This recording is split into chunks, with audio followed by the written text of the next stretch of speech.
hadirin yang saya hormati, izinkan saya memaparkan pentingnya seleksi guru P3K pada tahun 2021 mendatang. Saya sudah banyak berkeliling ke sekitar Indonesia, berbagai macam daerah, dan setiap kali saya menemui guru-guru honorer, ada banyak sekali dari mereka yang punya hati nurani, yang tulus untuk mengajar, dan punya berbagai macam inovasi dan motivasi untuk belajar.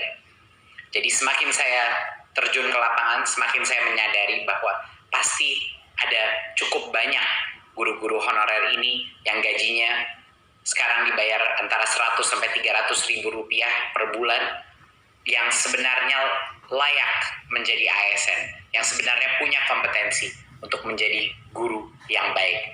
Dan karena itu kita memastikan di Kemendikbud bahwa ada jawaban dari pemerintah, ada jawaban mengenai bagaimana bagi yang layak dan punya kompetensi yang baik, bagaimana mengenai kesejahteraan mereka, bagaimana mengenai kesetaraan nafkah mereka.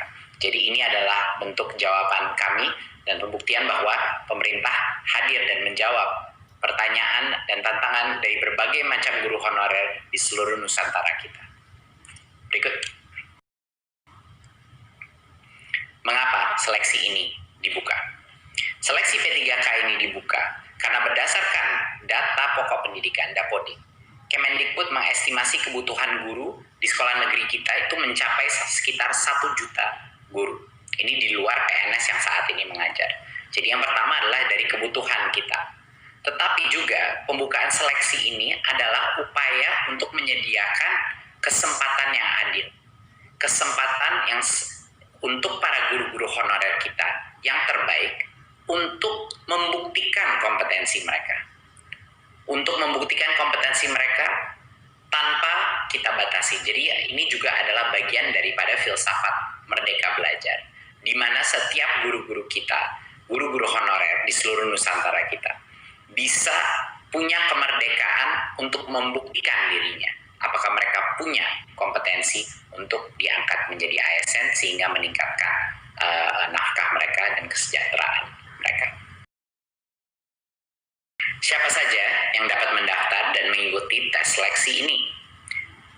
Pemerintah membuka kesempatan bagi guru-guru honorer di sekolah negeri dan di swasta yang terdaftar di Dapodik. Ini juga termasuk guru eks tenaga honorer kategori 2 yang belum pernah lulus seleksi menjadi PNS atau P3K sebelumnya.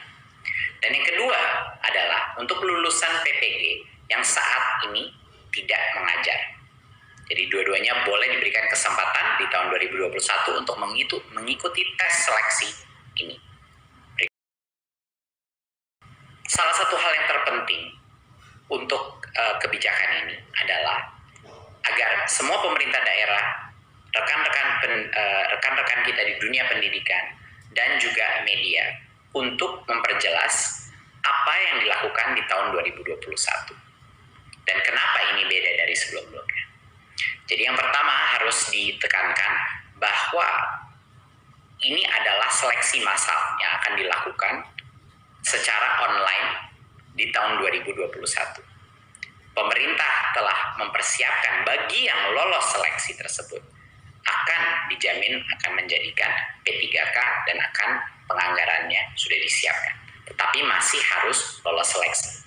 Jadi salah satu pesan yang terpenting bagi teman-teman media juga dalam pengumuman ini dipastikan bahwa ini adalah seleksi di tahun 2021. Jadinya apa yang membuat seleksi ini berbeda dari sebelum-sebelumnya? Dulu formasi guru P3K itu terbatas dan ada kuota-kuotanya. Jadi banyak sekali guru-guru honorer kita harus menunggu dan mengantri untuk bisa membuktikannya. Di tahun 2021 ini akan berubah. Semua guru honorer dan lulusan PPG bisa mendaftar dan mengikuti tes seleksi tersebut. Dan semua yang lulus seleksi akan dijamin menjadi guru P3K hingga batas sampai dengan 1 juta guru. Nah, berarti ini yang sangat penting. Walaupun kami sudah membuka formasi sebesar dengan 1 juta guru, yang akan menjadi P3K adalah yang lulus seleksi. Jadi kalau yang lulus seleksi cuma sebagian dari itu, itulah yang di tahun 2021 akan menjadi guru P3K. Nah, agar pemerintah bisa mencapai target ini, pemerintah pusat mengundang pemerintah daerah untuk mengajukan formasi sebanyak mungkin sesuai dengan kebutuhannya. Nah, ini sangat penting karena pada saat ini masih banyak sekali formasi yang kita dapatkan itu baru sekitar 200.000. Padahal kita mengetahui bahwa kebutuhan guru ASN kita jauh lebih besar dari itu, sampai dengan 1 juta. Jadinya masih ada yang harus kita tutupi, perbedaan antara formasi yang sudah diterima sama jumlah yang seharusnya ada. Jadi kami mohon semua pemerintah daerah untuk mengajukan formasi sebanyak-banyak mungkin sesuai dengan kebutuhannya, ya. Karena kalau lolos tes P3K ini, anggarannya akan dijamin oleh pemerintah pusat, akan sudah disiapkan, tidak perlu khawatir. Jadi ini perbedaannya dari yang dulu. Dulu formasi itu terbatas, di tahun 2021 semuanya akan bisa mengikuti tes online tersebut dan bisa membuktikan kelayakannya. Yang kedua, sebelumnya setiap pendaftar itu diberikan kesempatan mengikuti ujian seleksi rata-rata sebanyak 1 kali per tahun untuk mengikuti itu. Bedanya di tahun 2021, setiap pendaftar ini diberikan kesempatan beberapa kali. Jadi kalau dia gagal pada kesempatan yang pertama, dia dapat belajar ulang, dan mengulang ujian hingga 2 kali. Ya, 2 kali lagi. Jadi total itu bisa mengambil 3 kali tes tersebut. Dan ini bisa di tahun yang sama, di tahun 2021, ataupun di tahun berikutnya. Karena ini akan menjadi suatu program yang berkesinambungan. Ketiga, sebelumnya tidak ada materi persiapan untuk para pendaftar. Kemendikbud ingin memastikan bahwa guru-guru honorer kita mendapatkan kesempatan yang adil, bahwa mereka bisa mendapatkan materi pembelajaran secara daring untuk semuanya, untuk membantu pendaftar mempersiapkan diri sebelum ujian seleksi. Jadi kita akan pastikan bahwa akan ada berbagai macam pelatihan online yang bisa dilakukan secara mandiri oleh para guru-guru honorer untuk mempersiapkan diri untuk ujian seleksi ini. Karena standar ujian seleksi ini akan ditentukan dengan standar dengan kualitas yang baik. Ya, itu adalah suatu hal yang sangat penting untuk memastikan kualitas mutu pembelajaran anak-anak kita itu masih terjaga.